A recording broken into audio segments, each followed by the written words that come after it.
Usa ela, Senhor, da maneira que Tu queres, Senhor. Não da maneira, Senhor, que ela pensa, Senhor, que Tu pode agir, mas da maneira que Tu queres. Põe um anjo à sua direita, um anjo à sua esquerda, de maneira que ela possa desenrolar todo o rolo aqui, Senhor. E quem tem ouvidos, ouça o que o Espírito diz à igreja. Nós a abençoamos, em nome de Jesus. Amém. Amém.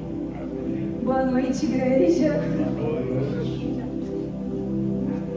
A gente canta louvor, desce para pregar, a garganta já foi, né? Mas, glória a Deus. Eu, como minha mãe falou, sou a filha mais velha, me chamo Alexia. Não sei porquê. Mas é uma honra e um privilégio poder estar aqui e poder estar todo domingo aqui servindo a Deus. Eu sou esposa também daquele rapaz ali atrás, do Pedro, e a gente congrega em um outro ministério e o culto é pela manhã. Então à noite a gente serve aqui também para a obra de Deus, e é um privilégio. Eu falo com o pessoal lá na igreja que tudo que a gente pode fazer para Deus é uma honra a gente poder fazer, é um privilégio, porque Ele poderia fazer sozinho, Ele poderia usar qualquer coisa que Ele quisesse, mas Ele conta comigo e com você para ser cooperadores do que Ele quer fazer. E isso é um privilégio, isso é uma honra. Eu também falo com o pessoal lá, a gente aceitou Jesus, mas vem alguém aqui que nunca conheceu Jesus e vai aceitar Jesus, e a gente tem o privilégio e a honra de arrumar a mesa, de arrumar a casa, a mesa, colocar tudo em ordem para que a pessoa, nossos irmãos venham e sentem à mesa e ceiem com Jesus. Isso é um privilégio, a gente testemunhar essa ceia, esse momento, esse encontro com Jesus. E é muito gratificante poder estar aqui. Meus pais até me chamaram outras vezes para falar, e não sou pastora, e por isso que eu tenho temor mesmo. Quando Deus tocou no meu coração, falou: Alexia, compartilha isso que eu quero falar com você nesses meses, né? Eu falei para eles: não, eu agora posso lá falar. Deus confirmou no meu coração, o Espírito Santo me deu essa convicção e eu posso lá falar. Porque é realmente muito sério, né? O que a gente prega aqui, o que a gente vive aqui dentro da casa de Deus, fora da casa de Deus. Então a gente tem que ter um temor muito sério com isso. E algo que Deus colocou no meu coração essas últimas semanas, né? Que eu vou compartilhar aqui, é algo que nunca pode faltar a ser falado dentro da casa de Deus, que é sobre a vida e quem é Jesus. Então o tema dessa mensagem é Ele é. E a gente vai aqui mergulhar na palavra e ser enchido pelo Espírito Santo com a revelação de quem Jesus é. A gente conheceu Jesus, cada um teve aqui um encontro com Ele, mas se a gente não tiver constantemente Ele centralizado no nosso coração e regendo a nossa vida, e a gente buscando conhecer Ele diariamente, a gente vai ser guiado por nós mesmos, e a gente vai ser também inclinado para outras persuasivas, né, discursos e doutrinas que as pessoas possam falar de quem Ele seja, e a gente se confundir ali e ir nesses caminhos. E não é isso que Deus deixou pra gente. Então, o que eu estou conversando assim, há um tempo com amigos, com meu marido, sobre como a cultura do mundo, né, ela faz com que as pessoas, elas olhem cada vez mais para elas mesmas. A minha opinião, o que eu penso a respeito de tal coisa, de tal assunto, o que eu acho que a opinião do pastor Alex sobre a Bíblia, sobre a igreja, isso está trazendo até para dentro da igreja esse orgulho sobre a opinião, a nossa opinião. E Deus me encheu, assim, me incomodou sobre isso, principalmente na minha geração, é que Ele falou comigo: Alex, a sua opinião não vale nada. O que eu acho, o que eu penso sobre qualquer coisa não vale nada. Porque Deus, Ele não nos chamou para a gente fazer cópias, para fazer cópias de Alexias, do que Alexias acham. Deus mandou a gente ir fazer discípulos de Cristo. Então não me importa o que eu acho sobre qualquer assunto, mas me importa o que Deus acha, o que Ele é. E nós fomos chamados para fazer discípulos de Cristo. E eu me perguntava na minha caminhada cristã: Senhor, como eu vou fazer discípulos? E Jesus, Deus, Ele fala, como ele fez, como Jesus fez. A Bíblia, ela mostra claramente como fazer discípulos, como Jesus fez. E eu perguntava, mas como Jesus fez discípulos também? Como ele caminhou ali com os discípulos, ele ensinou sobre o Evangelho, sobre Deus, sobre tudo. Aí Deus falou comigo, ele simplesmente revelou quem ele é.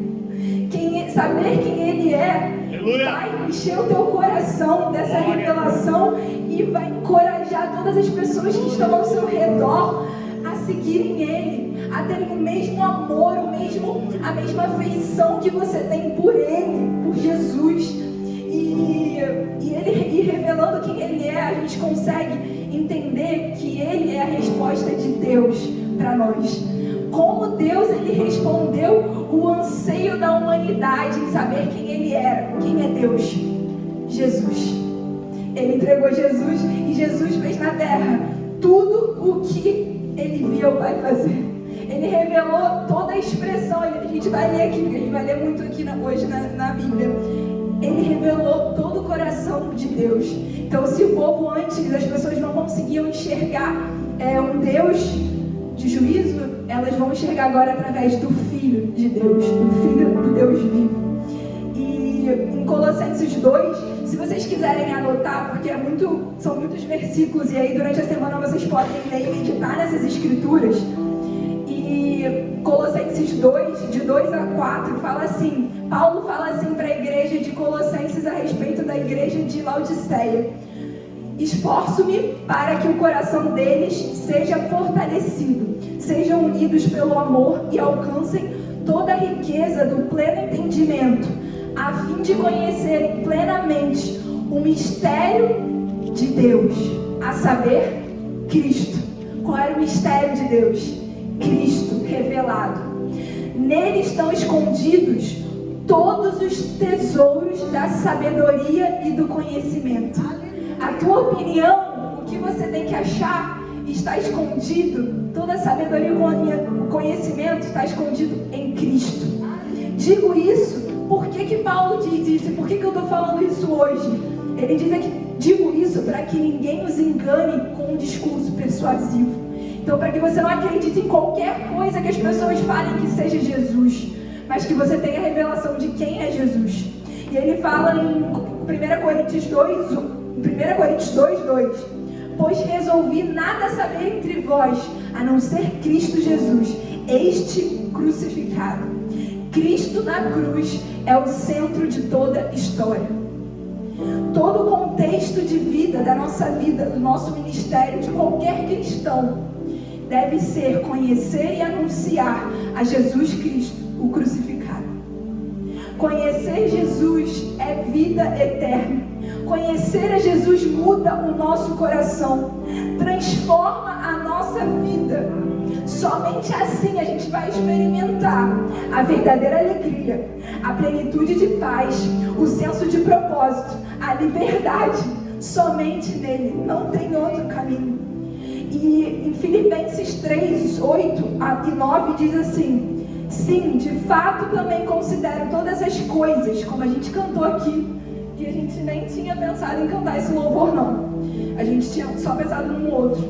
Fala assim, sim, também, de fato também considero todas as coisas como perdas, comparadas com a superioridade do conhecimento de Cristo Jesus, meu Senhor, pelo qual perdi todas essas coisas. Paulo falando, e eu os considero como esterco, para que eu possa ganhar Cristo e ser achado nele. Isso é o de maior valor na nossa vida. Verdade, Deus. Aleluia. Buscar o reino de Deus e a sua justiça, e as demais coisas vão ser acrescentadas na nossa vida. É o mais importante pra gente. Aleluia, Senhor. Busca o reino de Deus e a sua justiça, todas as coisas, as entrelinhas vão acontecer. Tudo que sobra é resto. Quando a gente busca Jesus e o reino de Deus e a sua justiça, é quase Deus falando, todo o resto é resto. Todo o resto é resto, e eu vou te conceder esse resto. O importante é o meu reino e a minha justiça. E o primeiro ponto dessa mensagem, se vocês quiserem anotar, é assim: quem dizem os homens ser o Filho do Homem? Então Jesus, lá em Mateus 16, chegou para os seus discípulos e perguntou para eles: quem o povo está dizendo que sou eu, que é o Filho do Homem? E eu fiquei, na minha adolescência, eu crescendo, pensando nesse versículo: gente, por que Jesus fez uma pergunta tão óbvia? Tipo, ele já sabia a resposta. Porque Jesus não queria saber a resposta deles. O Senhor queria mostrar, Jesus queria mostrar a importância da revelação de quem Ele é. E isso Ele deixou pra gente hoje. Hoje pode estar lendo lá para os discípulos, mas Ele está falando hoje com a gente: eu quero que você entenda a revelação de quem eu sou na sua vida. Porque se você não entender isso, se os discípulos não entendessem isso naquela época, Ele iria morrer, Ele iria ressuscitar, e eles não entenderiam o propósito do qual Jesus veio. Eles não entenderiam que Jesus era o Filho do Deus vivo.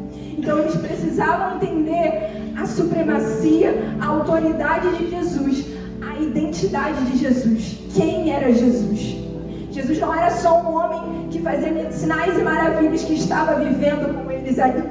Jesus era o Filho de Deus. Jesus tinha autoridade e governo, né, exercendo ali na terra. Então eles precisavam entender. E o contexto ali, a cultura deles, judeus, eles estavam esperando um Messias, um Salvador, um guerreiro, um homem cheio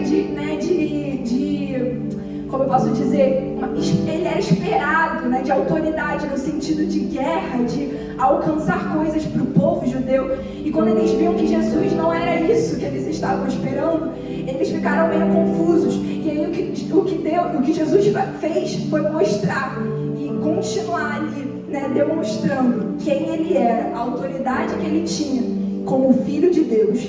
Aleluia! Como eu falei, né, sermos discípulos de Jesus implica a gente amar Ele acima de todas as coisas, ter os nossos pensamentos, as nossas emoções inundadas por afeições por Ele, e da convicção que Ele, né, de que em Cristo nossos anseios eles são satisfeitos. E aí o Pedro vai lá e respondeu: tu és o Cristo, o Filho do Deus vivo. E Jesus fala: bem-aventurado, você falou certo, né? Você realmente reconheceu. E como eu falei, se ele não entendesse essa posição, que Jesus era o Filho do Deus vivo, ele não conseguiria entender o chamado de Jesus ali. E em Marcos, agora a gente vai entender um pouquinho desse momento ali do caminhar de Jesus com seus discípulos, quando ele está no momento da transfiguração. Então que Pedro, Tiago e João vão com Jesus para o monte, e vai ter um momento ali da transfiguração. Em Marcos 9, 2 ao 9. Marcos 9, versículo 2. Não sei se eu estou falando muito rápido. E aí no momento da transfiguração diz: 6 dias depois, Jesus tomou consigo Pedro, Tiago e João, e os levou em particular em um alto monte, onde ficaram a sós, e ali ele foi transfigurado. Olha como é que Marcos vai estar detalhado. Mateus não tem essa parte, mas Marcos está detalhado. Ele foi transfigurado diante deles, as suas roupas se tornaram brancas, de um branco resplandecente, como nenhum lavandeiro sobre a terra seria capaz de branqueá-las. Apareceram diante deles Elias e Moisés conversando com Jesus. Então Pedro disse a Jesus: Rabi, que bom é estarmos aqui. Façamos 3 tendas, uma para ti, uma para Moisés e outra para Elias. Ele não sabia o que dizer, pois estavam apavorados. Em seguida apareceu uma nuvem que os envolveu.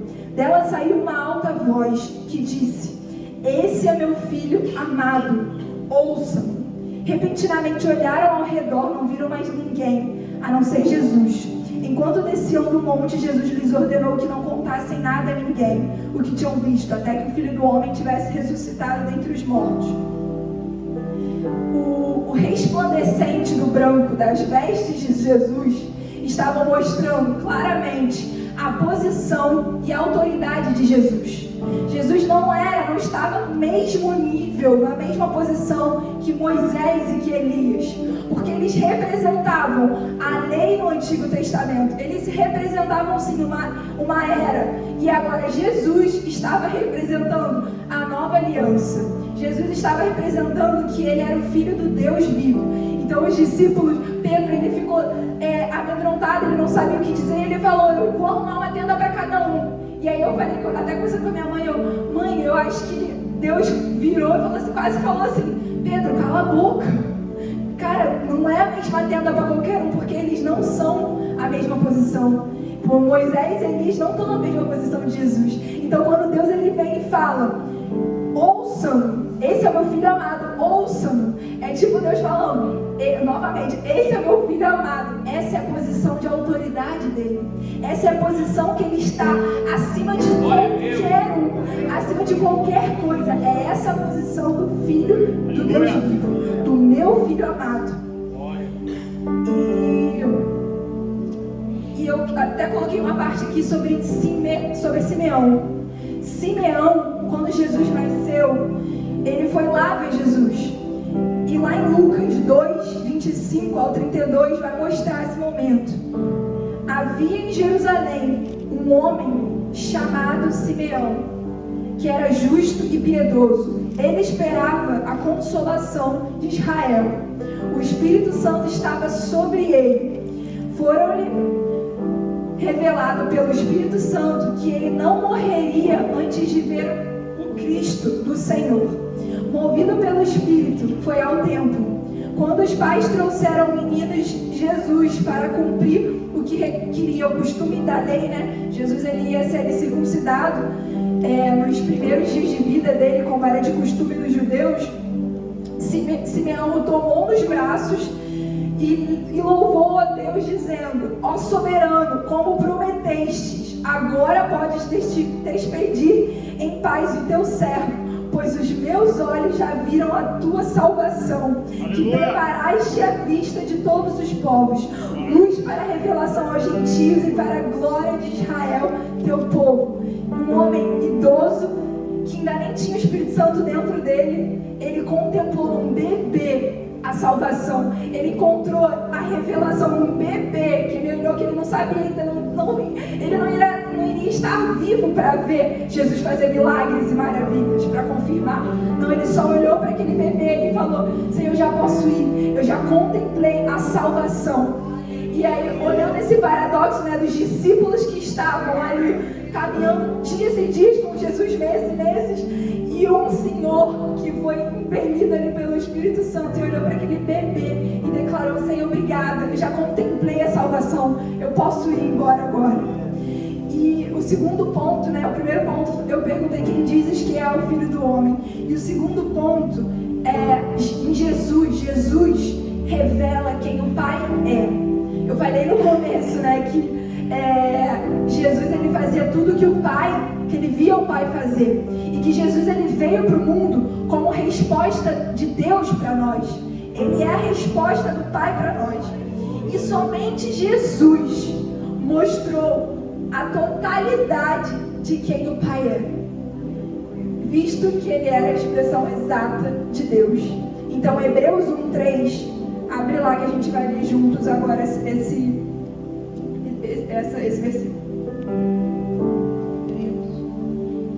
Hebreus 1:3.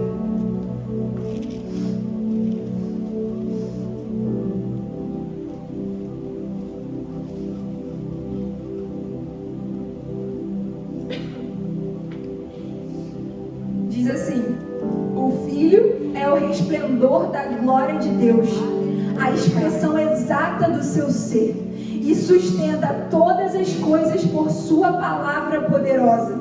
Depois de ter realizado a purificação dos pecados, ele se assentou à direita da majestade nas alturas, pois é muito superior aos anjos, e o nome que herdou também é superior aos deles. Jesus é a revelação de Deus para nós. Quando diz a palavra que ele assentou à direita, qualquer coisa nas escrituras que relaciona a direita do rei, a direita, é a mais alta posição depois do governo do rei ou de qualquer autoridade máxima. Então a mais alta posição seria sentar à direita. E era o lugar de Jesus. Então ele era superior, né? Ele é muito superior aos anjos. E no Velho Testamento a gente vê, o povo, a gente vê um povo que tentava enxergar com a sua própria perspectiva quem era Deus.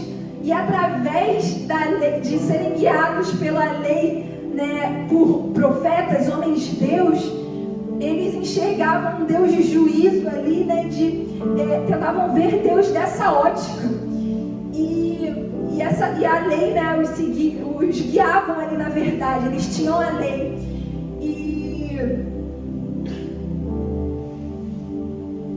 E mesmo assim, a lei, ela guiava eles na verdade, mas mesmo assim, a lei não trazia vida.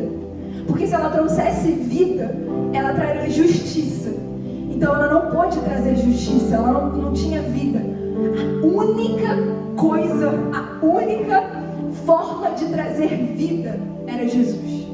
Então a única maneira que Deus viu de expressar quem Ele era e o amor dele por nós era através do seu próprio Filho vindo da terra, morrendo por nós, através do seu sangue, nos purificando de todas as nossas transgressões. Era a única maneira de trazer vida e através da vida justiça, porque a gente estava condenado à morte. A gente estava numa morte espiritual.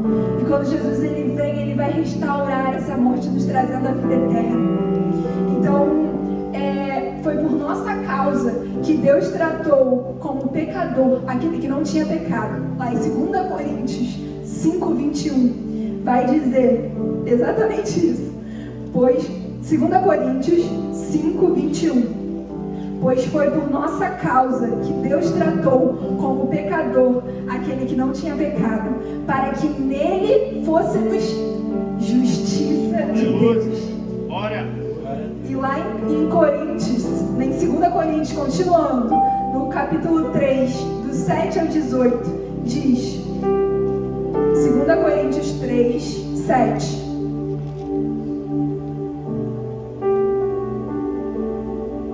Falei que a gente ia ler muita Bíblia hoje, porque enquanto a gente está lendo a verdade, a revelação da boca de Deus, que é a profética nela, está alinhando, encorajando o nosso espírito a continuar perseverando em conhecer Jesus.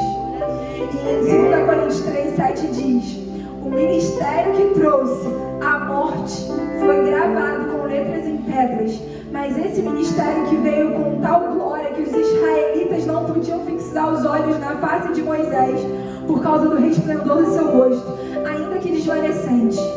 Não será o ministério do Espírito ainda muito mais glorioso? Se era glorioso o ministério que trouxe condenação, a lei, né, que nos guiava o povo, na verdade, quanto mais o ministério que produz justificação. Pois o que anteriormente era glorioso já não tem glória alguma em comparação com a glória superior. Se o que desvanecia se manifestou com glória, quanto mais será a glória do que permanece.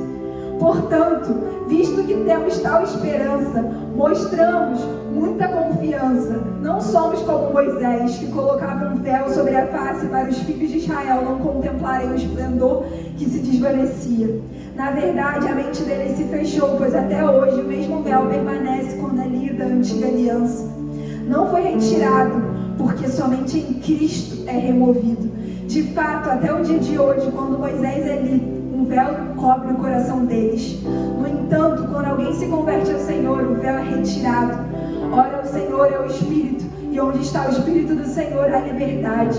Assim todos nós, com a face descoberta, contemplamos a glória do Senhor. Estamos sendo transformados segundo a sua imagem, com a glória cada vez maior, a qual vem do Senhor, que é Espírito.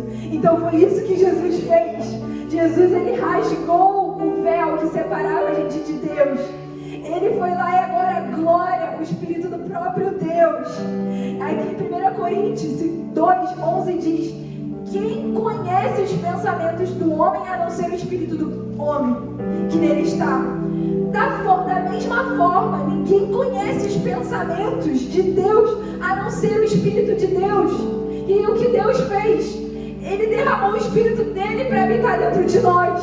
Chega de ser guiado pela lei, pela antiga aliança. Agora você tem o meu Espírito dentro de você, para você ter revelação completa de quem eu sou. E através do meu Filho você vai entender isso. Através de Jesus, do que Ele fez, você vai entender isso. De quem Ele é, você vai entender isso. E assim, quando eu falo sobre isso, o Espírito Santo é uma coisa tão gloriosa, porque a gente não merecia.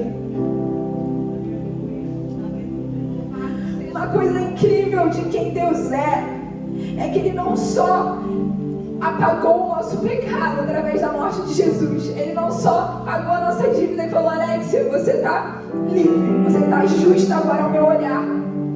Mas Ele fez isso e Ele olhou para mim, Ele olhou para vocês e falou assim: eu te vejo como se vocês nunca tivessem pecado. Aleluia! Glória a Deus! Obrigado, Deus, pela tua palavra.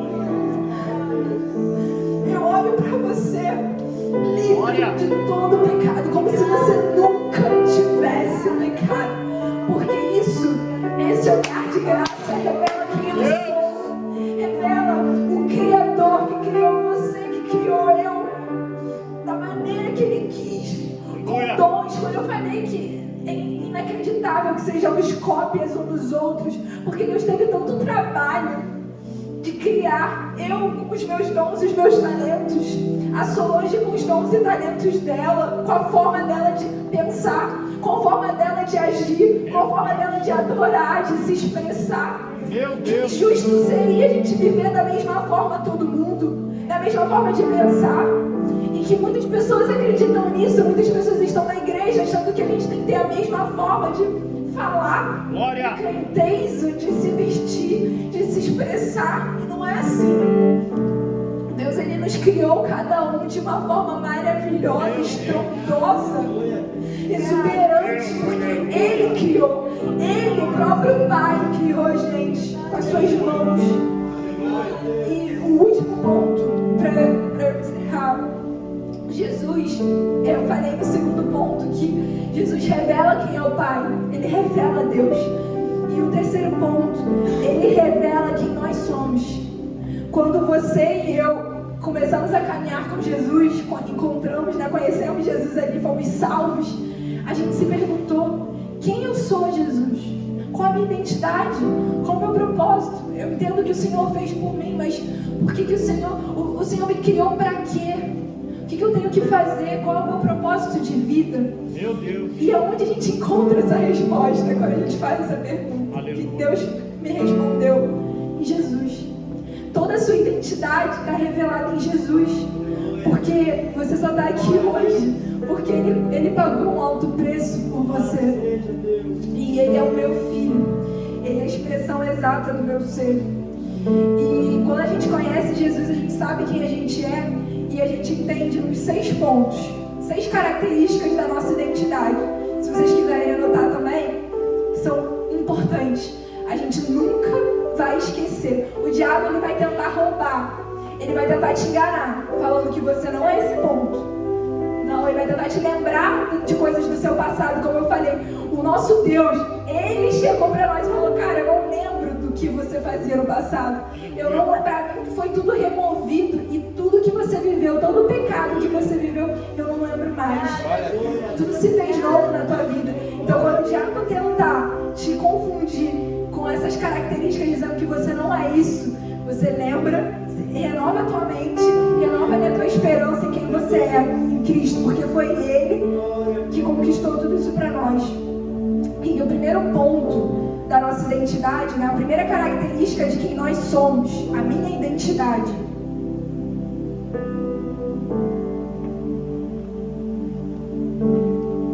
nós somos regenerados. E eu me perguntei: Senhor, o que significa regenerados? Na palavra diz, eu acredito que em Tiago, o que significa regenerados? Regenerado significa mudança de natureza. A gente, como eu falei aqui no momento, a gente foi gerado novamente no nosso espírito. Então, antes de Jesus morrer por nós, a gente era o quê? Morto espiritualmente. A gente estava com a natureza de morte espiritual. E quando Jesus veio e recebemos, Jesus veio e nos salvou, nos deu a vida eterna, a gente recebeu a vida eterna de quem? A vida de Deus. Então nós nascemos de novo, assim como Jesus falou para Nicodemos, você não nasceu no ventre da tua mãe de novo. Não, foi o teu espírito que nasceu de novo. Então você foi regenerado. De uma morte espiritual, você hoje tem a vida de Deus em você. E a segunda característica de quem você é, de quem eu sou, nós somos filhos de Deus. Então você vai aqui na igreja, todo mundo, não, nós somos filhos de Deus, filho e filha de Deus. Mas como assim eu sou filha de Deus? Porque isso revela a nossa adoção, a mudança de posição. A gente tinha perdido essa posição quando Adão e Eva pecaram e o pecado entrou no mundo. Deus, como eu falei, o véu se rasgou porque ele cortou a relação de filiação entre ele e o homem. Porque ele não faz parte do caráter dele, a gente sabe disso, compactuar com o pecado. O pecado entrou no mundo. Então a morte espiritual entrou no mundo e isso cortou a relação de posição de filhos que a gente tinha com Deus. Então quando Jesus ele veio, ele restaurou essa filiação perdida. A gente era escravo do pecado e agora nós somos livres em Cristo. Nós fomos resgatados por Jesus. E Jesus ele veio para gerar filhos para Deus. Então, quando a palavra diz que ele era o filho primogênito, foi porque ele foi o primeiro filho para todo mundo. Primeiro filho para mim, para vocês, para a gente chegar aqui hoje e ser chamado de filho de Deus. Ele foi lá como primogênito, como primeiro. E aqui no final, eu anotei porque em Gálatas 4, 5, 7 diz: porque vocês são filhos, Deus enviou o Espírito do seu Filho ao coração de vocês e ele clama: Abba, Pai. Assim você já não é escravo, mas filho. E por ser filho, você também a gente é o quê? Herdeiro. Então a filiação resgatada é para mostrar que agora a gente não só é filho, mas a gente é herdeiro de todas as bênçãos celestiais, de toda a riqueza. Quando a gente cantou aqui, tesouros incomparáveis, tesouros incomparáveis são em Cristo, porque a gente recebeu essa herança através de Jesus. E o próximo ponto, então a primeira característica da nossa identidade em Cristo, revelada, somos regenerados. O segundo nós somos filhos de Deus. O terceiro somos justos. Como eu falei também aqui bastante, a justiça de Deus, agora a gente é ser justo, visto como justos diante de Deus, significa mudança de condição. O estado de pecado e culpa do homem, que estava sobre nós, foi removido. Então aquela culpa, aquele pecado, aquela nossa condição de pecadores, condenados à morte, ao inferno, foi removida. Jesus, através da ação redentora de Jesus, da salvação, ele removeu, ele pagou a dívida. Então ele nos justificou diante do Pai. Agora todos eles, não importa se é judeu, se é gentio, se é do Brasil, se é da Arábia, não importa de onde eles são, todos eles foram justificados. Todos eles foram amados por mim, eu morri por todos eles. Glória a Deus. E quando eles me conhecem, quando eles conseguem me enxergar esse meu amor, são resgatados por mim, eles são justificados. Aleluia. E o próximo ponto somos reconciliados. Como eu estava falando aqui, o nosso relacionamento, a nossa posição de filiação, ela foi quebrada de filhos com Deus, com o Pai. E o que Jesus fez? Ele rasgou o véu e ele restaurou esse relacionamento.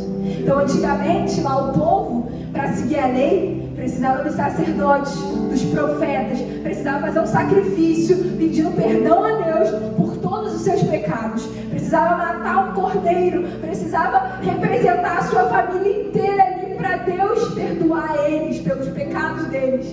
E através de Jesus, o que Jesus fez? Jesus, ele nos reconciliou com o Pai. E ele falou: Alex, agora você pode orar, você pode falar com Deus aonde você estiver. Deus escolheu a gente para estar vivendo isso hoje. Eu acho isso ainda mais incrível, porque eu fico imaginando naquela época, até Simeão olhando aquele bebê e falando: cara, todo mundo que vai ver ele, que vai contemplar a salvação, depois vai viver isso dentro deles. Vão ter essa reconciliação. Eu queria isso, mas já estou satisfeito em ver a grandeza de Jesus aqui no bebezinho.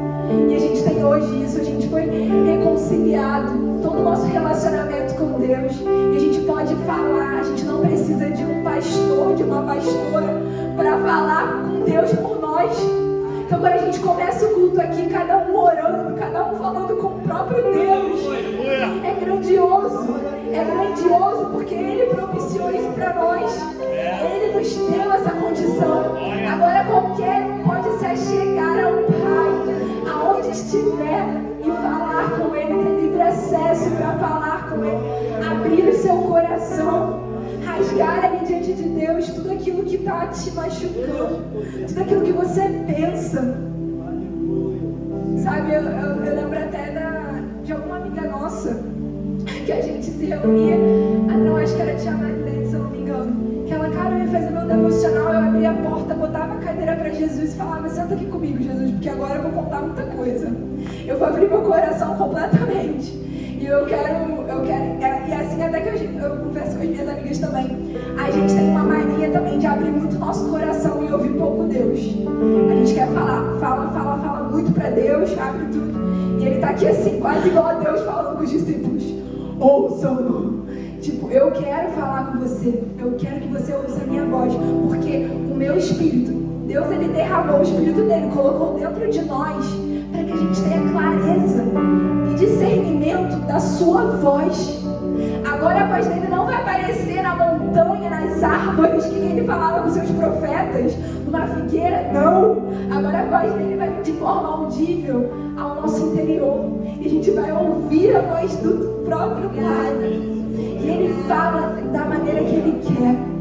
Também eu conversando com umas amigas, mas como Deus fala com você? Aí tem uma que Deus me fala através de visões, tem outras que falam, eu ouço audivelmente uma voz, tem outras que sentem no interior dela, tem outras que sonham Deus falando com elas.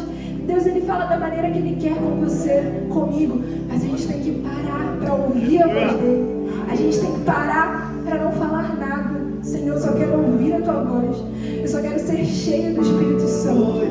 E uma vez até eu fiz essa oração, a primeira, eu nem comentei sobre isso, mas eu e minha irmã, meus pais são pastores agora, mas a gente é nascido e criado dentro da igreja, então a gente já cresceu no Evangelho, mas a gente, isso é muito importante na nossa geração, a gente busca muito, jovens, né, principalmente, buscam muita experiência.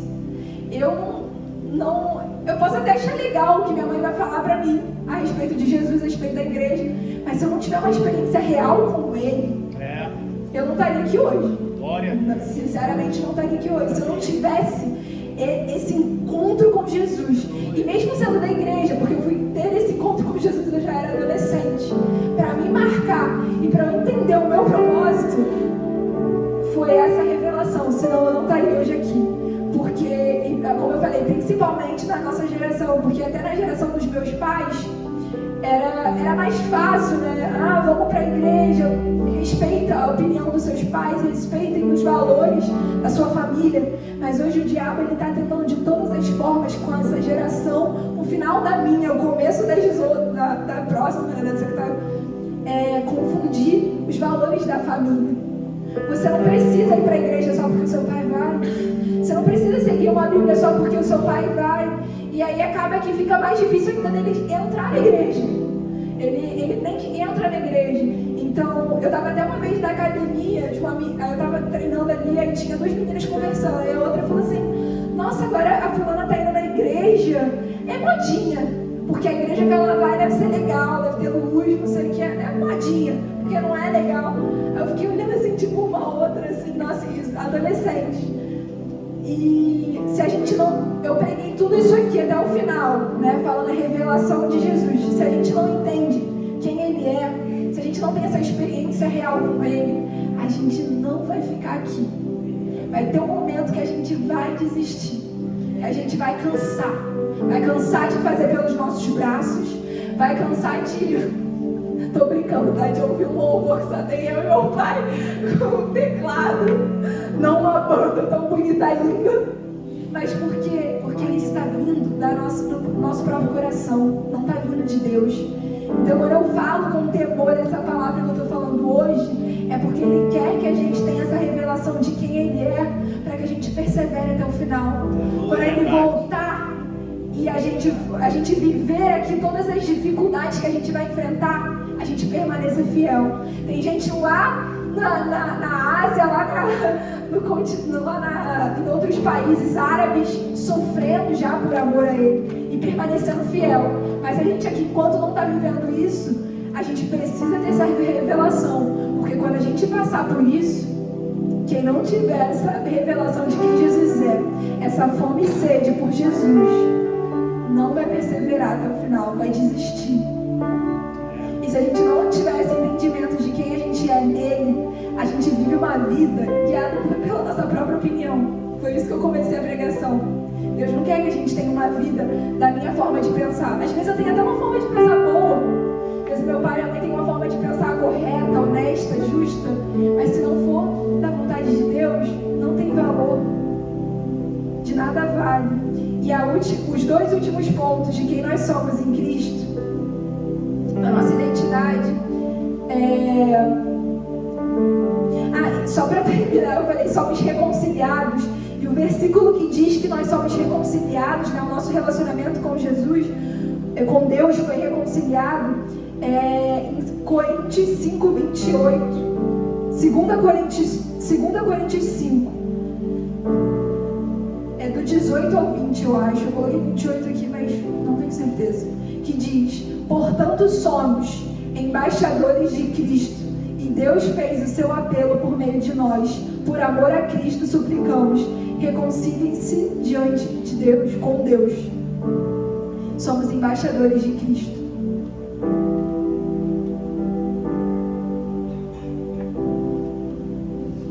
O penúltimo ponto diz, então nós somos regenerados, filhos de Deus, justos, reconciliados e redimidos. O que significa redimidos? Significa resgatados como propriedade de Deus. A nossa dívida foi paga com o sangue de Jesus. Então a gente era escravo, agora a gente se tornou livre, como propriedade de quem pagou, como propriedade de Deus. Então redimido significa resgatado como propriedade de Deus. E o último ponto significa santos. Fomos santificados em Cristo. Então quando o diabo vier falar que você não é santo, por causa do pecado que tem ainda no seu coração, o desejo de fazer o pecado, como Paulo falava, o que eu quero fazer eu não faço, porque ainda há um pecado em mim, porque a gente ainda está aqui na terra, Jesus ainda não voltou para a gente ir para a glória. Então a gente ainda tem aqui na terra a influência do pecado tentando a nossa carne, os desejos ali de cometer o pecado. Então quando o diabo vier tentar a gente vira e fala, nós somos santos, sim, porque Jesus pagou minha dívida, Jesus morreu por mim e Ele me santificou, Ele me tornou nova criatura e chamado para andar em santidade. Por quê? Porque Ele diz, sede santo, porque eu sou santo. Então quando a gente tem que caminhar em santidade, a gente foi santificado por Jesus. Na morte de Jesus, somos santos. Mas como eu falei, o pecado vem tentar a gente, né? Satanás, ele está o tempo todo tentando também a gente, influenciando a gente a cometer o pecado. E Cristo ele nos chama quando a gente caminha com Ele, a gente vencer as tentações, a gente buscar santidade, a sermos santos, porque Ele é santo. Então quando a gente pergunta por que eu devo ser santo, porque Ele é santo, é uma das entrelinhas. Eu conversando também com o Pedro, com os meus pais, algo que até algumas pessoas não entendem hoje, né? Porque a gente aqui tem muita igreja no Brasil. Então as pessoas elas entram na igreja, elas acham legal essa atmosfera de um louvor, de uma palavra legal, de pessoas sendo acolhedoras, e elas gostam disso, elas levantam a mão, aceitam Jesus e tal, e elas continuam vivendo da mesma forma. E aí a gente conversando sobre isso, porque elas não entendem que o Evangelho ele tem entrelinhas. Se você diz que você quer viver com Jesus, você tem que entender como você vai viver com Jesus. Não é só falar lindamente. O Evangelho, a mensagem da graça é linda e maravilhosa. O que Jesus fez por mim foi lindo e maravilhoso. Mas se eu escolher viver com Ele, e tudo que se baseia no Evangelho, a andar em santidade porque Ele é santo, uma dos requisitos da Bíblia, não adianta. Então meu pastor virou e falou assim: é melhor que um ateu seja guiado por ele mesmo do que um cristão que se diz cristão ser guiado por ele mesmo. Dizer, né, que é cristão e ser guiado pela sua própria opinião e sua própria vontade. Isso é muito pior. É melhor que ele seja ateu e ande pela sua própria vontade. Então é sério. Escolher o Evangelho, entender o que Jesus fez com a gente, é carregar a nossa cruz. É carregar todos os dias, matar a nossa carne e viver carregando a cruz. E viver buscando o que a palavra diz, que eu preciso ser, a minha identidade, o que eu preciso fazer, o meu propósito, quem eu sou, que Jesus é. Regar o meu interior, o meu espírito com isso. Porque se a gente fizer isso, notoriamente, a gente vai fazer discípulos de Cristo. As pessoas vão olhar pra gente, qualquer um que passar, vai olhar, cara, esse cara, essa mulher aí, ele realmente viveu o Evangelho. Ele realmente tem um amor de Jesus diferente. A maneira como ele fala, a maneira como ele abraça, a maneira como ele age é diferente. Eu quero esse Jesus. Eu agora consigo entender o que Jesus fez por mim, pela vida do meu irmão. Cara, isso é a coisa mais incrível. É a coisa mais incrível que Deus pode fazer. Quando eu entendi a revelação do que é ir e fazer discípulos de Jesus. Jesus, cara, eu te dando uma oportunidade de me ajudar, de andar comigo e mostrar Deus para todo mundo. Esse Deus que você conhece, para qualquer um. Você pode mostrar, você pode ser o meu cooperador para a minha obra, para o meu chamado. Tanto é que quando eu falei somos reconciliados, o nosso ministério agora é da reconciliação. É realmente levar a palavra de reconcilie-se com Deus. Você que ainda não conhece Deus, se arrependa enquanto ainda há tempo de se arrepender.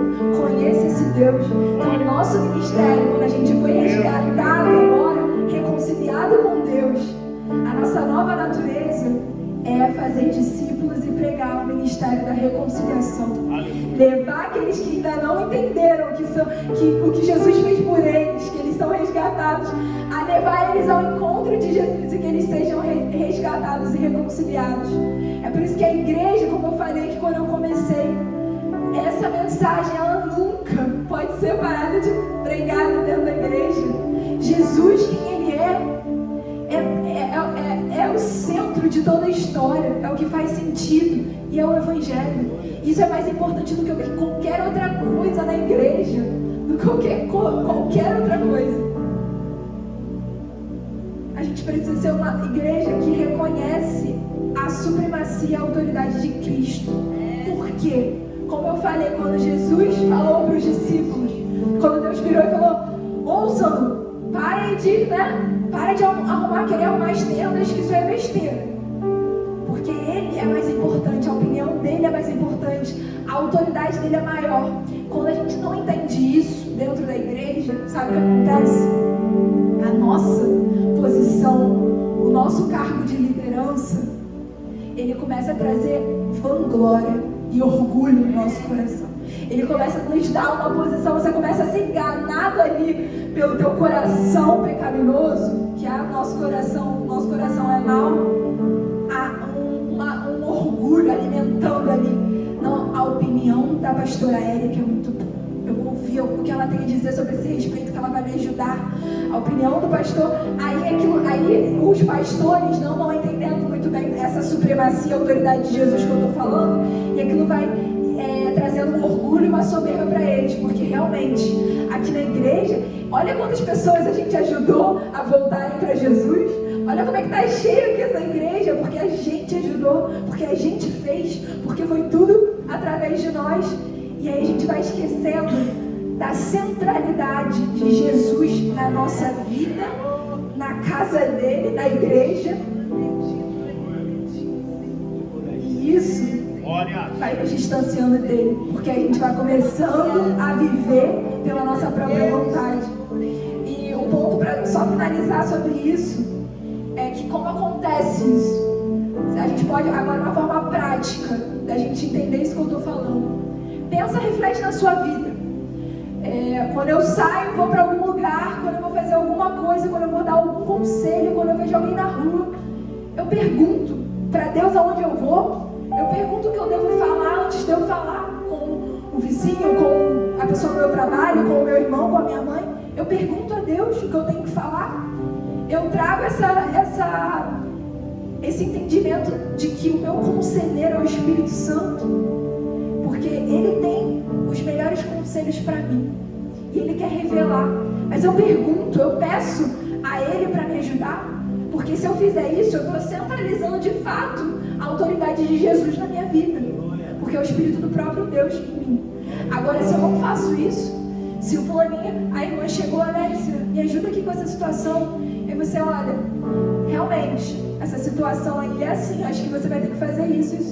Você consultou a Deus para dizer se essa era a melhor opinião, se é essa vontade dele para sua irmã, ou no seu trabalho, na sua vizinhança. Estou dando um exemplo aqui na igreja, mas pode ser em qualquer lugar. Se a gente parar para pensar, se a gente não tem feito isso, é porque a gente de fato não tem colocado Jesus como centro. Ou se às vezes a gente acha que é bobeira.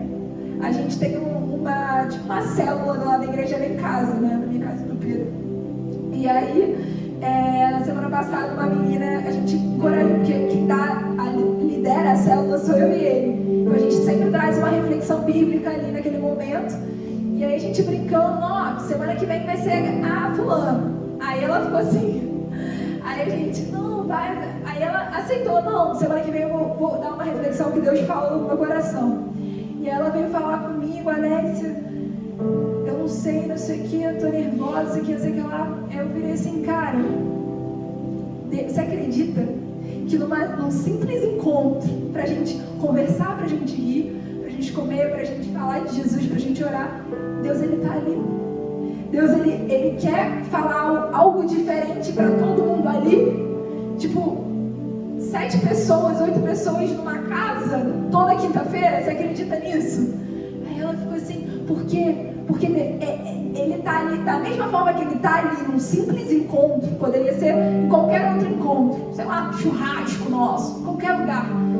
Ele também tá em cada parcela do nosso dia a dia. Deus, ele não quer que a gente passe 3 horas no começo do dia, orando a ele, meditando, jejuando, aí no final do dia, 3 horas também de noite antes de dormir. Ele quer que a gente viva as 24 horas. Eu vou ali no banco, vou falando com ele. A irmã Laíde que é assim, tem certeza. Eu vou ali na esquina, comprar um pão, vou falando com ele. Eu vou ali, vou visitar não sei quem, vou ali falando com ele. É isso que significa se relacionar com Jesus e trazer a centralidade do governo dele nas nossas vidas. E isso é difícil, porque a gente não quer. O pecado em nós ainda, né? O nosso corpo de pecado, porque a gente ainda não, Jesus não voltou e a gente foi para a glória, ter o corpo glorificado, ainda não. A gente está vivendo aqui ainda com a influência do nosso corpo do pecado, de Satanás fazendo aqui, né? O que ele quer ainda aqui na terra. Até quando Jesus voltar, ele vai ser julgado. Então vai tudo, o novo céu, a nova terra vai acontecer e toda essa terra aqui com o pecado vai acabar. Então, Deus, ele quer, então o pecado que habita em nós, ele não quer que a gente busque Deus, ele não quer que a gente faça o que agrada a Deus. Então o tempo todo ele está tentando, o nosso coração, estou cansado, o nosso coração está, não vou lá na célula, não vou lá na irmã, não vou não sei onde, estou cansado. Tudo que é referente a Deus, a gente não vai querer, de fato, não é só com vocês não, mas é com os meus pais aqui, os pastores, é comigo, qualquer pessoa, a gente não vai querer buscar a Deus. Mas como eu falei, o Evangelho tem entrelinhas. Se eu busco escolher caminhar com Jesus todos os dias da minha vida, se eu fiz esse compromisso com Jesus, porque quando eu disse que Ele é o Senhor e Salvador da minha vida, Ele não é só Salvador, Ele é Senhor. Quando eu sou propriedade dEle, agora, que Ele é o Senhor da minha vida, Ele rege a minha vida. Então, se eu tenho esse compromisso com Ele, eu tenho que me sacrificar. Eu tenho que viver disciplinas na minha vida. Eu tenho que buscar a Deus, eu tenho que orar, eu tenho que ler a Bíblia, eu tenho que viver com Jesus, expressar o meu amor a Jesus fora da igreja. Dentro da igreja é lindo demais, mas lá fora Ele quer que eu expresse o meu amor por Ele. E como a gente vai expressar isso? Então, essa mensagem de encorajamento mesmo, para que a gente tenha uma vida como igreja que entende a autoridade de Jesus, a supremacia, o governo dele nas nossas vidas como igreja, em nome de Jesus. Amém, irmãos? Glória.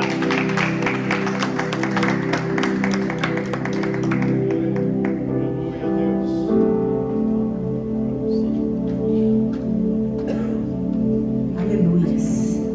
Baixe sua cabeça agora.